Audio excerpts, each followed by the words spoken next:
in any specific way. I think. Wah, auto gemparkan tanah Arab. Pemain top Al Nassr, Sadio Mane, berikan prediksi sangat mengejutkan soal grup B round 4 kualifikasi Piala Dunia 2026. Semua bisa auto terkejut. Prediksi besar yang tak biasa soal timnas Indonesia. Benarkah? Simak, ini dia penjelasannya. Ini baru kabar gembira. Direktur Pengembangan Bola FIFA, Arsene Wenger, mendadak ikut kritik keras keputusan aneh AFC soal wasit dari Kuwait. Bahkan sampai janji bakal turun tangan dengan membawanya ke forum resmi FIFA demi integritas pertandingan. Wah, validkah?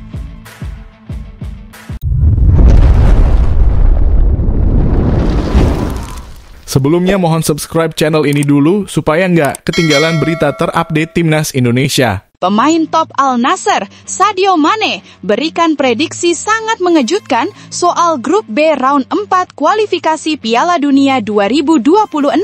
Semua bisa auto terkejut. Prediksi besar yang tak biasa soal timnas Indonesia. Benarkah? Simak, ini dia penjelasannya. Ketika seorang bintang sepak bola dunia berbicara, dunia biasanya mendengarkan.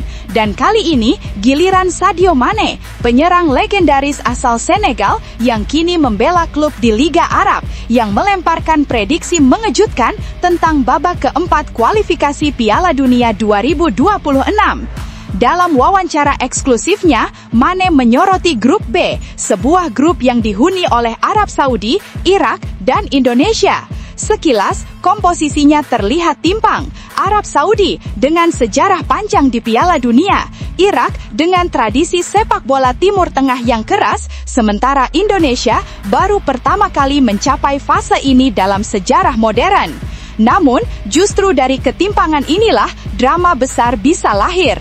Dan disinilah kejutan pertama Mane. Ia menyebut bahwa sorotan bukan hanya pada Arab Saudi, tapi justru pada Indonesia.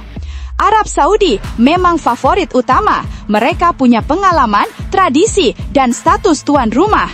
Tapi bagi saya, kuda hitam sesungguhnya ada di Indonesia. Saya melihat sesuatu yang berbeda di tim ini, ujar Mane tanpa ragu. Ucapan itu seolah mengguncang. Selama ini, Indonesia lebih sering dipandang sebagai penggembira di level Asia. Namun menurut Mane, situasi kini telah berubah drastis. Kalau mereka bisa bermain dengan determinasi tinggi, menjaga kekompakan, dan tampil tanpa rasa takut, saya tidak akan terkejut kalau Indonesia justru bisa finish sebagai runner-up. Bahkan, bukan mustahil mereka jadi juara grup. Sepak bola selalu menyimpan kejutan, dan saya melihat Indonesia berpotensi menjadi kejutan terbesar kali ini, tegas mantan bintang Liverpool tersebut. Pernyataan Mane bukan omong kosong belaka. Selama 2 tahun terakhir, ia merasakan langsung atmosfer sepak bola Timur Tengah. Bermain di liga yang keras, penuh bintang dunia, sekaligus syarat gengsi, membuatnya paham bagaimana gaya main tim Arab Saudi maupun Irak. Ia tahu betul bagaimana para pemain Timur Tengah mengandalkan postur besar, fisik prima, serta kecepatan menyerang. Ia tahu pula betapa kuatnya mentalitas mereka ketika bermain di kandang sendiri dengan dukungan puluhan ribu supporter fanatik. Namun, di balik keunggulan itu, Mane melihat celah. Sepak bola bukan hanya soal fisik atau pengalaman, ini juga tentang organisasi tim, strategi, dan semangat kolektif. Indonesia punya energi itu. Saya melihat mereka mulai bermain lebih modern, lebih percaya diri, dan berani mengambil risiko. Itu kualitas yang bisa membuat mereka mengejutkan dunia, ujarnya lagi. Bagi Manes, perjalanan Indonesia sendiri sudah cukup menjadi kisah inspiratif. Dari tim yang pernah dianggap hanya kuat di ASEAN, kini mereka berani menantang raksasa Asia di panggung terbesar. Saya mengikuti beberapa laga Indonesia, transformasinya luar biasa. 2 atau 3 tahun lalu, orang mungkin tidak percaya mereka bisa sampai di tahap ini. Tapi sepak bola itu dinamis. Ketika ada kepercayaan diri, ketika ada visi, skalanya bisa berubah dengan cepat. Indonesia adalah bukti hidupnya, katanya dengan penuh kagum. Mane bahkan menyinggung bahwa mentalitas baru inilah yang berbahaya. Jika Indonesia tampil lepas tanpa terbebani sejarah, mereka bisa membuat tim sebesar Arab Saudi sekalipun jatuh tersungkur. Mane menggambarkan grup B sebagai salah satu grup paling menegangkan di seluruh kualifikasi Asia. Arab Saudi dengan gengsi dan sejarah panjangnya, Irak dengan mental juara Piala Asia 2007, dan Indonesia sang pendatang baru yang justru bisa mengacaukan peta kekuatan. Percayalah, ini bukan grup biasa, ini grup yang penuh dengan kejutan. Arab Saudi akan membawa nama besar mereka, Irak akan datang dengan mental tempur mereka, tapi Indonesia akan membawa sesuatu yang tidak bisa diukur, semangat kebangkitan. Itu yang membuat grup ini akan jadi tontonan yang menakjubkan, tutur Mane. Ketika ditanya siapa yang paling ia jagokan untuk lolos, Mane memilih untuk tidak memberikan jawaban mutlak. Tapi ia menutup pernyataannya dengan kalimat yang membuat bulu kuduk berdiri. Saya akan terus mengamati bagaimana tiga tim ini berjuang. Arab Saudi dengan tradisinya, Irak dengan pengalamannya, dan Indonesia dengan semangat barunya. Pada akhirnya, hanya dua tim yang bisa melangkah. Akan ada yang tersenyum lebar di akhir cerita, dan ada pula yang harus menunduk dalam kekecewaan. Saya rasa dunia akan terkejut melihat siapa yang tersisa, pungkasnya. Ucapan Sadio Mane ini seakan memberi dorongan moral bagi Indonesia, bahwa Garuda yang dulu hanya dianggap kecil, kini diperhitungkan oleh salah satu bintang besar dunia. Namun, tunggu dulu, setelah admin telusuri secara mendalam bahwa berita di atas adalah karangan belaka dan hoaks. Ini sebagai edukasi supaya penonton lebih jeli dalam memilih berita.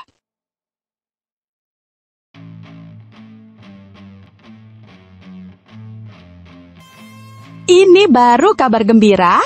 Direktur Pengembangan Bola FIFA, Arsene Wenger, mendadak ikut kritik keras keputusan aneh AFC soal wasit dari Kuwait.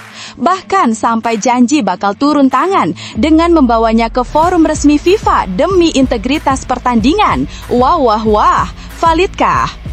Kabar besar kembali mengguncang jagat sepak bola Asia. Menjelang duel krusial antara timnas Indonesia melawan Arab Saudi di ronde keempat kualifikasi Piala Dunia 2026 zona Asia, sebuah keputusan mengejutkan diumumkan oleh AFC. Federasi sepak bola tertinggi Asia itu resmi menunjuk wasit asal Kuwait sebagai pengadil di laga panas yang akan digelar di tanah Arab Saudi. Sekilas, keputusan ini tampak administratif biasa, namun di baliknya tersimpan bara kontroversi yang tak bisa diabaikan.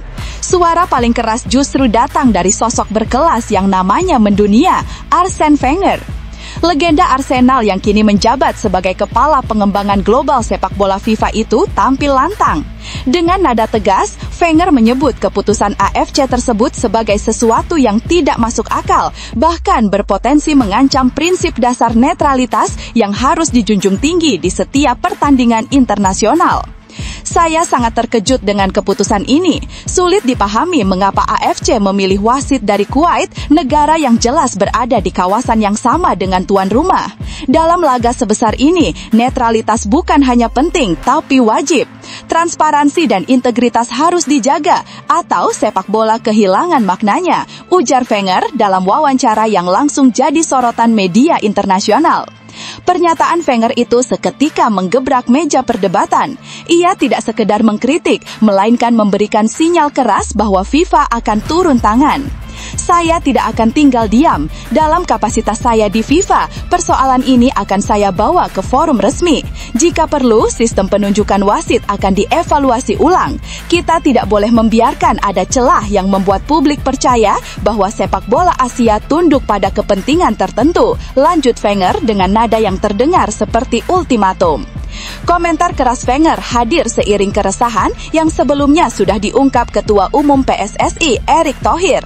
Erick lebih dulu menyuarakan adanya sederet permainan kotor yang merugikan Indonesia, mulai dari pembatasan kuota supporter tamu yang hanya 8%, kabar minimnya pengawalan untuk tim saat berlaga di Arab Saudi, hingga isu pemutihan kartu kuning yang menguntungkan tim besar. Kini, penunjukan wasit asal Kuwait semakin menambah daftar panjang kecurigaan itu. Ucapan Wenger seakan menjadi validasi global bahwa keresahan Indonesia bukan sekedar suara minor, melainkan isu serius yang mencoreng wajah sepak bola Asia. Sepak bola seharusnya menjadi arena keadilan. Jika sejak awal keputusan yang dibuat sudah mencederai netralitas, bagaimana kita bisa berbicara tentang fair play? FIFA harus memastikan laga ini berjalan adil. Saya akan melakukan langkah nyata demi menjaga integritas kompetisi, tegas Wenger, membuat dunia seakan terdiam sesaat. Tak butuh waktu lama, pernyataan Wenger langsung meledak di ruang publik Indonesia. Dukungan moral membanjiri jagat maya. Banyak yang menyebut Wenger sebagai sosok berkelas yang berani berdiri membela kebenaran, bahkan ketika AFC tampak menutup telinga terhadap kritik. Media internasional pun ikut menyorot.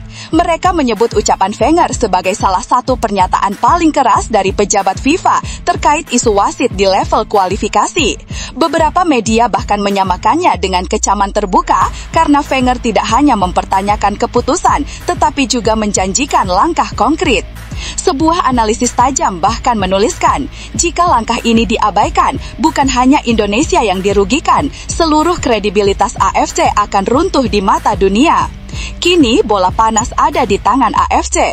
Pertanyaan pun mencuat, akankah mereka bergeming dan tetap mempertahankan wasit asal Kuwait, ataukah mereka akan tunduk pada desakan global dengan menunjuk sosok yang benar-benar netral dari kawasan lain, seperti Jepang, Australia, atau bahkan Eropa? Satu hal yang pasti, ucapan Wenger telah mengubah peta narasi. Keputusan ini bukan lagi sekedar soal teknis pertandingan, melainkan menyangkut reputasi dan masa depan sepak bola Asia. Namun tunggu dulu, setelah admin telusuri secara mendalam bahwa berita di atas adalah karangan belaka dan hoaks, ini sebagai edukasi supaya penonton lebih jeli dalam memilih berita.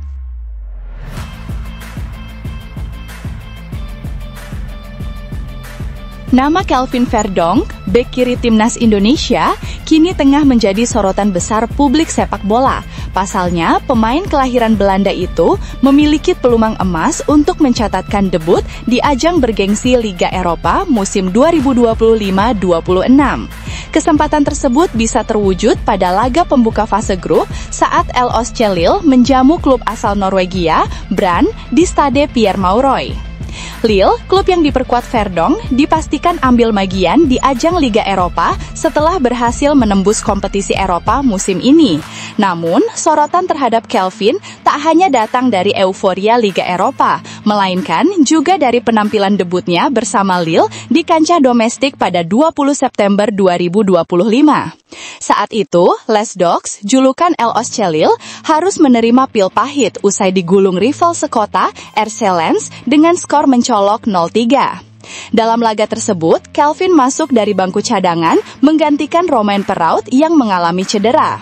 Bermain selama 72 menit, penampilan Kelvin justru menuai banyak kritik dari publik maupun pengamat sepak bola Prancis. Meski begitu, pemain yang baru saja memilih membela timnas Indonesia itu tetap menunjukkan mental baja. Ia tidak larut dalam kritikan, justru sebaliknya, Verdonk siap bangkit dan berpeluang mendapatkan kesempatan emas tampil sejak menit awal di laga Liga Eropa kontra Brann. Pelatih Lille, Bruno Genesio, dalam konferensi pers menjelang laga, mengkonfirmasi bahwa kondisi Romain Perrault masih meragukan. Cedera engkel yang dialaminya membuat posisi bek kiri saat ini hanya menyisakan Kelvin Verdonk sebagai opsi utama. Pergelangan kaki Romain Perrault terkilir setelah serangan balik, kata Genesio seperti dilansir Le Petit Lillois Rabu. Tapi saya rasa cederanya tidak terlalu serius. Cedera itu menghalanginya untuk melanjutkan pertandingan. Kita lihat saja apakah dia bisa siap untuk pertandingan Kamis melawan Brann atau tidak, sambungnya. Pernyataan Genesio ini membuka peluang besar bagi Verdonk untuk mengisi posisi starter di laga penting tersebut.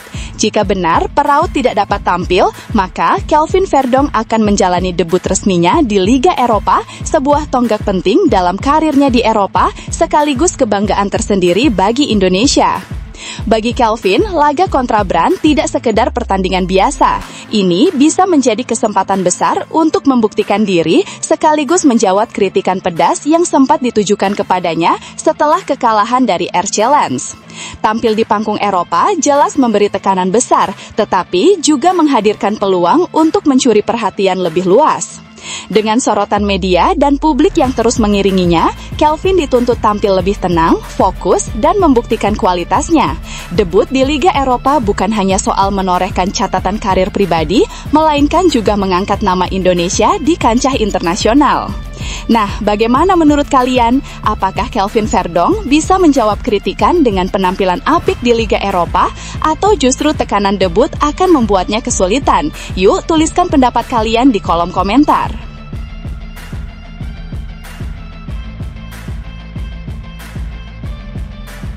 Timnas Arab Saudi tengah bersiap menghadapi tantangan besar di putaran keempat kualifikasi Piala Dunia 2026 zona Asia. Berstatus sebagai tuan rumah, The Green Falcons akan bertanding melawan Timnas Indonesia dan Irak di Jeddah pada Oktober mendatang. Sebagai tuan rumah, tentu saja Arab Saudi mendapatkan sejumlah keuntungan, mulai dari dukungan penuh publik sendiri hingga faktor adaptasi kondisi.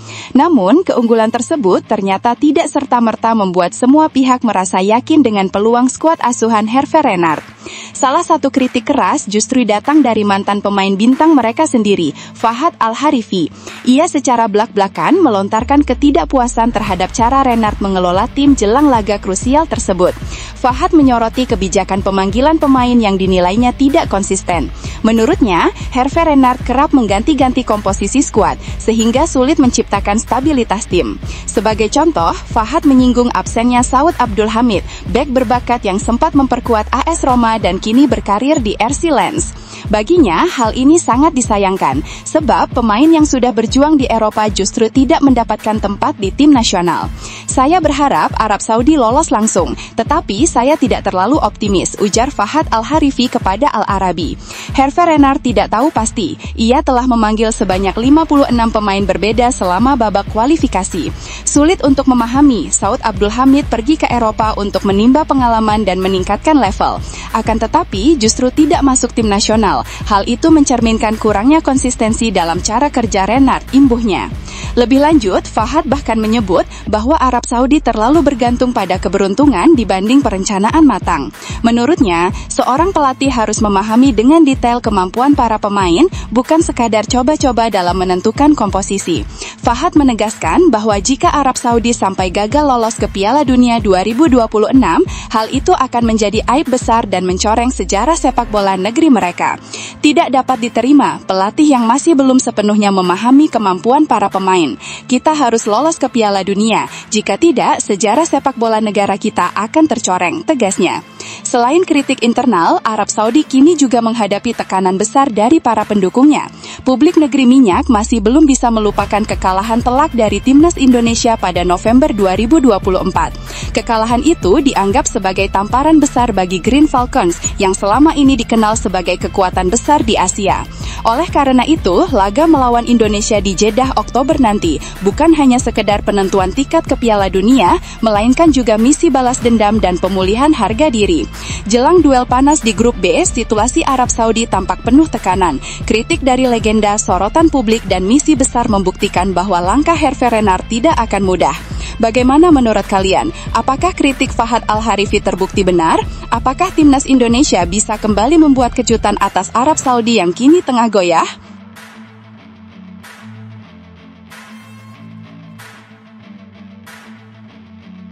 Meski catatan pertemuan menunjukkan Irak lebih sering menang ketika menghadapi Timnas Indonesia, kali ini suara-suara dari negeri singa Mesopotamia menyebut bahwa laga kontra Garuda tidak akan berjalan mudah.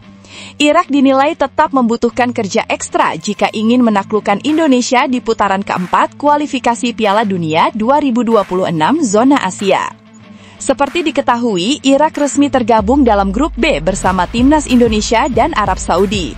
Pertandingan fase ini akan dimainkan di Jeddah, Arab Saudi pada 8 hingga 14 Oktober 2025. Dalam jadwal yang sudah disusun, skuad Garuda akan lebih dulu menghadapi tuan rumah Arab Saudi pada 8 Oktober 2025, kemudian 3 hari berselang berhadapan langsung dengan Irak pada 11 Oktober 2025. Sementara itu, duel penutup grup B antara Irak melawan Arab Saudi akan tersaji pada 14 Oktober 2025. Tidak berlebihan jika disebut fase ini sebagai laga hidup mati.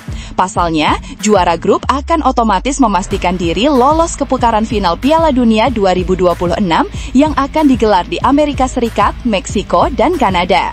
Tentu saja, ini menjadi motivasi tambahan bagi semua peserta grup B untuk tampil habis-habisan, termasuk Irak yang kini diasuh oleh pelatih berpengalaman asal Australia, Graham Arnold. Untuk mempersiapkan diri, Irak sudah menggelar sejumlah langkah serius. Salah satunya adalah uji coba menghadapi Thailand pada awal September lalu. Uji coba ini dilakukan bukan tanpa alasan, sebab Arnold menilai gaya bermain Thailand cukup mirip dengan timnas Indonesia, sehingga bisa menjadi simulasi yang efektif sebelum laga sebenarnya. Selain menggelar uji coba, Arnold juga dikabarkan hampir merampungkan daftar susunan pemain yang akan dibawa menghadapi Indonesia dan Arab Saudi. Menurut pengamat sepak bola Irak sekaligus pelatih lokal, Qusay Hashim, performa tim asuhan Arnold terlihat berkembang pesat sejak dirinya datang.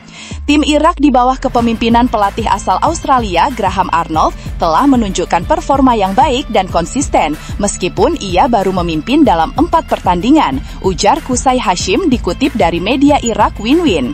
Namun, pertandingan-pertandingan tersebut sudah cukup untuk menunjukkan kemampuan dan taktiknya, serta para pemain juga sudah menyatu dengan baik dengannya, sambung Hashim. Statistik pun mendukung klaim tersebut. Dari 4 laga yang sudah dipimpin Arnold, Irak meraih 3 kemenangan dan hanya sekali menelan kekalahan. Catatan ini tentu menjadi modal berharga jelang pertarungan sengit di grup B. Walaupun optimisme mulai tumbuh, Hashim juga menegaskan bahwa persiapan mental tetap harus menjadi prioritas. Irak memang memiliki rekor pertemuan yang lebih baik dibandingkan Indonesia, namun tidak berarti laga nanti bisa dianggap mudah. Secara head-to-head, Irak memang mendominasi. Dari 9 laga yang pernah dimainkan, 8 diantaranya berhasil dimenangkan Irak, sementara 1 laga lainnya berakhir imbang pada kualifikasi Piala Dunia 16 Maret 1973. Sementara pertemuan terakhir kedua tim terjadi pada 6 Juni 2024, di mana Indonesia harus mengakui keunggulan Irak dengan skor 0-2 pada leg kedua putaran kedua kualifikasi Piala Dunia 2026. Meski demikian, situasi bisa saja berbeda kali ini. Indonesia kini dinilai berkembang pesat dengan hadirnya banyak pemain abroad serta strategi baru yang tengah dipoles. Artinya, Irak benar-benar harus tampil maksimal agar tidak terpeleset. Dengan semua catatan ini, semakin jelas bahwa duel antara Indonesia vs Irak di grup B tidak hanya soal sejarah pertemuan, tetapi juga soal mental, strategi, dan kesiapan. Bagaimana menurut kalian? Apakah timnas Indonesia mampu mematahkan dominasi Irak kali ini dan membuka jalan menuju Piala Dunia 2026?